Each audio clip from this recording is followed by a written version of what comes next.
The group text came Tuesday morning while I waited for my oncology appointment. Easter at our place. Can't wait to see everyone. Ashley's bringing her new boyfriend. Emma, you'll be there, right?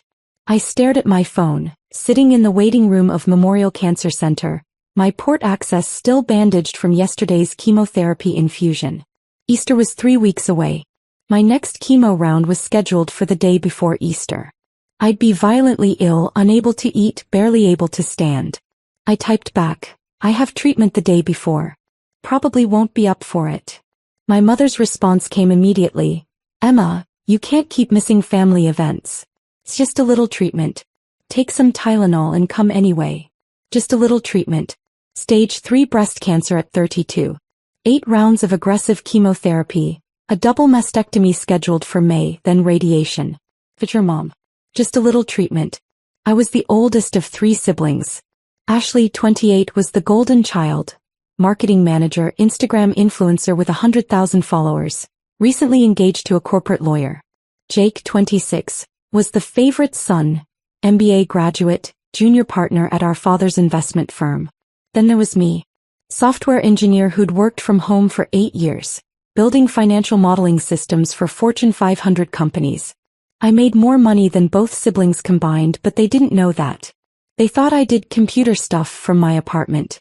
They had no idea I'd quietly saved and invested for a decade, building wealth while they built Instagram aesthetics. They also had no idea how sick I actually was. Emma's always tired, Ashley said when I couldn't attend her engagement party. I'd been in the ER with neutropenic fever. Maybe she's depressed, Jake suggested when I missed his baby shower. I'd been recovering from a bone marrow biopsy to check if cancer had spread. They knew I had breast cancer. I'd told them at diagnosis. But somewhere along the way they'd decided it wasn't serious.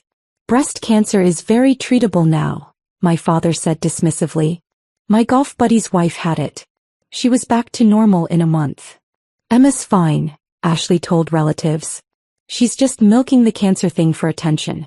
She doesn't even look sick. I didn't look sick because I spent a fortune on a quality wig, professional makeup and compression garments. I didn't look sick because I wanted dignity. But my family interpreted that as proof I was exaggerating. What they didn't know, what nobody knew except my oncologist and financial advisor, was that I'd been anonymously donating to Memorial Cancer Center for 3 years. $2 million annually. Funding research, patient support programs, and a new oncology wing opening in April. The wing that would bear my name. The Emma Foster Oncology Center. The dedication ceremony was scheduled for April 15th. Easter was April 9th. I'd skip Easter and attend the dedication, where my family would finally understand what I'd been going through, and what I'd been accomplishing while they dismissed my routine tests. Hold up. I showed up to Easter lunch looking as healthy as I could manage. Wig styled perfectly, makeup carefully applied, loose dress hiding my mastectomy scars and chest port. I timed my chemo cycle so I wouldn't be at my sickest. Weak and nauseous but functional for a few hours. Emma, you made it. My mother hugged me like I was fragile. See? You look fine. I knew you could come if you just tried. Ashley was there with her fiancé Brandon. Jake arrived with his wife Michelle and their baby. Everyone cooed over the baby while I sat on the couch, conserving energy. Emma, come hold the baby, Michelle said. I can't. My immune system is compromised. I could get sick from normal germs. See? Ashley whispered to Brandon loud enough for me to hear. Everything's dramatic with her. Lunch was catered. Ham, scalloped potatoes, 3 salads, fresh bread. I took tiny portions knowing my destroyed digestive system could only handle bland foods. Is that all you're eating? My father asked. No wonder you're so thin. You need to eat more. Chemo affects appetite, I said quietly. You've been saying that for months. At some point you have to push through it. Mind over matter. So, Emma, Brandon said, Ashley mentioned you do something with computers? I'm a software engineer. I design financial modeling systems. Oh, like spreadsheets? He looked amused. Like algorithmic trading platforms and risk assessment software for institutional investors. He blinked. Ashley jumped in quickly. Emma's being modest. Anyway, Brandon and I have big news. We've set a wedding date. October 15th. Everyone congratulated them. My mother cried. My father ordered champagne. Emma, you'll be my maid of honor, right? Ashley asked. October 15th. That's during my radiation therapy. Can't you reschedule it? It's my wedding, Emma. I can't reschedule cancer treatment around a wedding. God, you're so selfish, she said loudly. It's always about you and your cancer. Do you know how hard it is for the rest of us? Having to tiptoe around your feelings. You don't worry about me. You've visited me exactly 0 times during treatment. That's not fair, my mother said. We've been busy. And you always say you're tired and don't want visitors. I said that once after my surgery because I had drains in my chest. See? Ashley turned to Brandon. She keeps track of everything. She's always the victim. Meanwhile, I'm planning the biggest day of my life, and she's making it about her medical drama. Stage 3 breast cancer isn't drama, Ashley. It's life-threatening.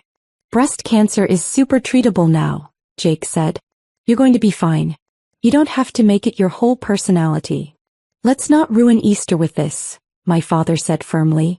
Ashley has happy news. Emma, you can figure out the bridesmaid thing later. Just try to be there for your sister. Speaking of support, my mother said brightly, we're throwing Ashley a bridal shower in 3 weeks. April 22nd. Emma, you can help with planning, right? April 22nd. 1 week after my dedication ceremony. I'll be recovering from something that week, I said carefully. Recovering from what? Ashley demanded. More routine tests? Something like that. This is exactly what I'm talking about. She's already planning to miss my shower. She misses everything. I was in the hospital for most of those, I said. For tests, Ashley shot back. Just tests. You act like you're dying but you look fine. You're obviously not that sick. I stood up slowly, my body screaming. You're right. I'm not that sick. I'm just dealing with cancer. Thanks for the lunch. Emma, don't be dramatic, my mother called. I left without responding. Revelation. April 15th was sunny and beautiful. I arrived at Memorial Cancer Center at 9 a.m., wearing a simple dress and the wig I'd come to hate. My oncologist, Dr. Sarah Chin, met me at the entrance. Ready for your big day? She asked. Ready for them to finally understand.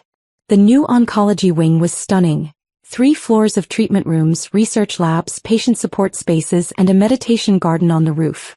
All funded by my donations over 3 years. The ceremony was at 10 a.m. Hospital administrators, doctors, nurses, researchers, and board members filled the lobby. Media was there. Local news cameras, medical journals, health reporters. I'd sent my family one text that morning. Important event at Memorial Cancer Center today. 10 a.m. Main lobby. It would mean a lot if you came. At 9:55 I saw them walk in. My mother, father, Ashley, Brandon, and Jake. They looked confused, scanning the crowd. They didn't see me standing near the podium with Dr. Chen. At 10 a.m. the hospital CEO took the microphone. Welcome everyone. Today we dedicate the Emma Foster Oncology Center, made possible by the extraordinary generosity of one individual who has been fighting her own battle with cancer while quietly changing the future of cancer care. I watched my family's faces as they heard my name. Confusion. Emma Foster is a 3-year stage 3 breast cancer patient, the CEO continued. She's undergone 8 rounds of chemotherapy, a double mastectomy, and will begin radiation therapy next month. Throughout her treatment while managing her own health crisis, she has donated over $6 million to this hospital. Her contributions have funded groundbreaking research, patient support programs, and this beautiful facility that will serve thousands of cancer patients. My mother's hand flew to her mouth. My father stood frozen. Emma has asked to say a few words, the CEO said. I walked to the podium. My family stared at me like they'd seen a ghost. When I was diagnosed with breast cancer at 32, I was terrified. Not just of dying but of going through it alone. I quickly learned that cancer doesn't just attack your body. It reveals who will stand with you and who won't. I looked directly at my family. My family called my chemotherapy routine tests. They called my mastectomy a small procedure. They told me I was being dramatic when I said I was sick. They planned parties during my surgeries and got angry when I couldn't attend. The room was silent except for camera shutters. But my medical team here, Dr. Chin, the nurses, the support staff, they saw me. They believed me. They saved my life. So I decided to give back to the place that gave me hope when my own family couldn't give me basic compassion. Dr. Chin stepped forward. Emma has been one of the most resilient patients I've ever treated. She's faced life-threatening complications including sepsis, blood clots, and severe treatment reactions. She's been hospitalized 11 times during her treatment. And through all of it she continued working and planning these donations. She's remarkable. 11 hospitalizations.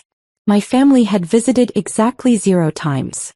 The Emma Foster Oncology Center will serve as a lasting tribute to a woman who turned her pain into purpose, the CEO said. Emma, would you like to do the honors? Together, Dr. Chin and I cut the ribbon. Cameras flashed. People applauded. Behind the doors was a plaque. The Emma Foster Oncology Center, in honor of her courage, generosity, and resilience. After photos and interviews, I saw my family approaching. My mother was crying. Ashley looked pale. Emma, my mother started, we had no idea. No idea that I had $6 million. Or no idea that I was actually sick. Both, she whispered. Why didn't you tell us? I did tell you. I told you I had stage 3 cancer. You called it routine tests and small procedures. You told me I was being dramatic. We didn't understand. My father tried. You didn't want to understand. Because it was inconvenient. Because it interfered with Ashley's engagement and Jake's baby and your perfect family image. I'm so sorry, Ashley said, tears streaming. Emma, I didn't know it was this serious.